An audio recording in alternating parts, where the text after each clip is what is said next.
What is up, guys? Welcome back to another video. My name is Nash, and one of the most asked questions is how much math is in finance, or I'm not good at math, am I going to be able to make it in finance, or anything related to math and finance. And I'm just going to tell you, you don't need to be a math genius to make it in finance, but you do need to understand how it works. So if you want to compare accounting and finance, accounting deals with the past, you're going into previous records. Now, if you compare that to finance, finance is pretty much looking into the future, right? And nothing in the future is ever guaranteed, so there's no exact formula that's gonna tell you that the stock is going to go up by 20% tomorrow, or your company is going to be worth $2 billion by 5 years from now. So finance is mostly guesstimating, so there isn't really a formula that's going to work, specifically that's going to be 100% accurate. So that's why I say you need to understand how the math works. You don't really need to be a math genius. All right, so in this video, I'm going to go over some of the math that you can find in finance. It's not going to be everything. I went ahead and categorized this math into 3 different categories, and I have a formula sheet that I have on my computer here, so I'm going to be referencing that when I mention some formulas. And I'm also gonna leave a link in the description below to this PDF, so that if you guys want to check this out, you can take a look and maybe save it if you're gonna major in finance, or if you're taking finance classes. So the first category is gonna be the basic category. So this is pretty much the basic formulas, and these can actually be done on a financial calculator. So it's actually programmed for you to just put in the numbers, and you click, let's say you're looking for the future value or the present value, so you can literally put in the numbers and click present value, and it will give you the present value. So some of the math or formulas that are in the basic category include things like the present value, the future value. These are all part of time value of money. So those are going to be the types of formulas you're going to find in the basic math, and there are different variations of these formulas. So you see the future value formula might be flipped around, or you have to find this variable instead of finding the actual future value. Maybe you're given the future value,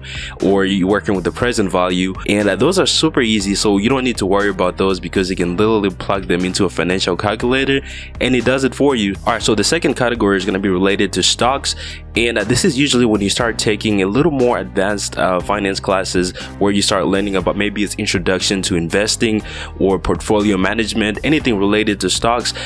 This is where you're going to find the math to be a little more difficult. So you're going to be working with formulas like the expected return of a portfolio. So this is where the formulas start to be a little more complicated, and now you don't have a calculator that does it for you. One of the cool things in finance is we're able to use Microsoft Excel to do these formulas.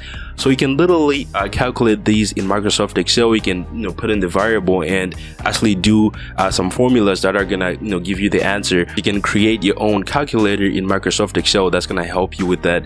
So some of the formulas in this stage are gonna be all of them are going to be related to stocks and investments and portfolios, and some of the formulas related to this category are going to be, like I said, the expected return of a portfolio, and you can even narrow that into maybe a 2-asset portfolio or a 3-asset portfolio, and you're calculating the expected return. You also have formulas like calculating the beta of a stock or a security.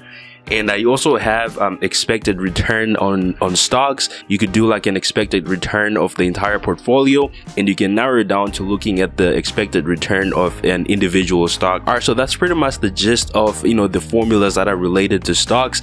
Like I said before, these are things you can actually program into Microsoft Excel. I can promise you that if you're going to be working with portfolios, stocks, anything stock related in the financial industry, you're not going to be calculating these by hand. You need some kind of a model to do it for you. Maybe you might use Microsoft Excel, which is kind of like the manual way of doing it, because there are programs that can do it for you, and that's going to be specific with the company. All right, so the last category is going to be related to a specific company. So that's going to be when you evaluate a company, right? So think about looking at a company, and you're trying to evaluate the company, right? So you're going to be looking into formulas like the return on assets. What assets does the company have, and what is the return on those assets? And you also have return on equity. You also have things related to the money that the company is making.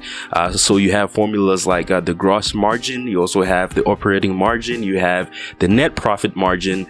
And so those are all margin formulas. And you can also calculate the total value of the firm. So those are some of the formulas that are related to evaluating a company. So that's the math you're going to be doing when it comes to that. And since accounting and finance are related, you're going to find some formulas that you actually use in accounting and you're using them in finance. And these are going to be if you're looking at the free cash flow statement, right? If you're trying to calculate the free cash flow of a company, and you also have the market value, you have the economic value. So things like that are going to be formulas that are going to be used in accounting. So if you learn those formulas in accounting, that should be pretty easy. With all these formulas, you can create your own little models that mirror these formulas in Microsoft Excel. All right, so those are the three categories when it comes to math in finance. And if you're going to be using Microsoft Excel to create a model that mirrors the formula, you have to understand how the formula works before you create the model, because if you don't understand how the formula works, your model is most likely not going to work and you're not going to be able to figure out why it's not working. So if you're trying to calculate the net profit margin,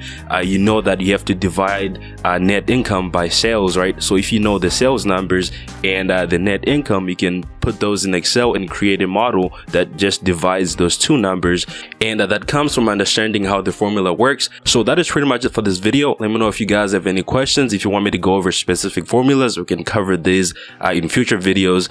But that is pretty much for this video. Thank you so much for watching. I'll see you on the next one. Peace.